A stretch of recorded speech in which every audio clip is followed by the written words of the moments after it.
Okay guys, POV check muna tayo at ito ang tanong natin ngayon. Kung iisa lang maging anak mo, gusto mo bang maging babae o lalaki? Ako lalaki. Kasi tatlo kaming magkakapatid na puro babae. Wala kasing lalaki sa family namin eh. So ako gusto ko magkaroon ng anak na lalaki.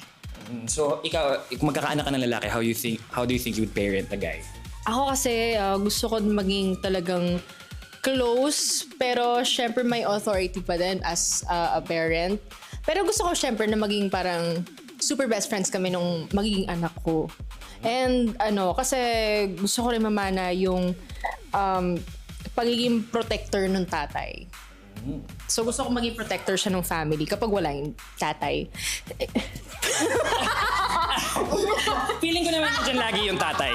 Sa pagkakakilala ko. Wow, binibigyan ka ng pressure, no? Tanong naman natin dito, Isabel, ikaw naman, kung magkakaroon ka ng anak babae o lalaki, sang-ayon ka ba na lalaki?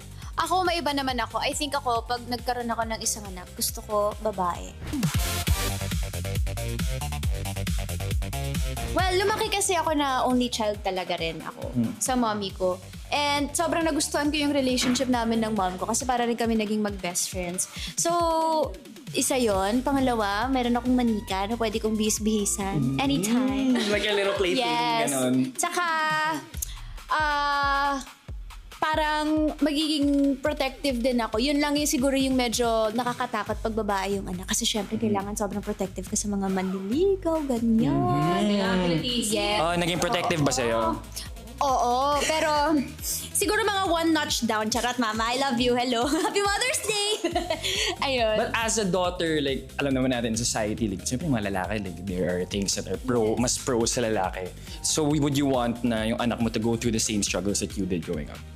I mean, I wouldn't say naman na nag-struggle ako. I think nasa position naman ako in life na aware ako na, privileged tayo sa kinalakihan natin. So, even naman din yung generation natin nung bata pa tayo, I don't think we struggled as much as our parents did when it comes to equality. So, I'm very grateful na sa 21st century na ako napanganak. Pero yon, I think with everything being so progressive ngayon, parang ay hindi naman na yun concern for me. Saka papalakihin ko yung anak ko na kaya niyang ipaglaban yung sarili niya. Tama. And I think you guys will be good parents. Thank you. You heard it here. Thanks, guys.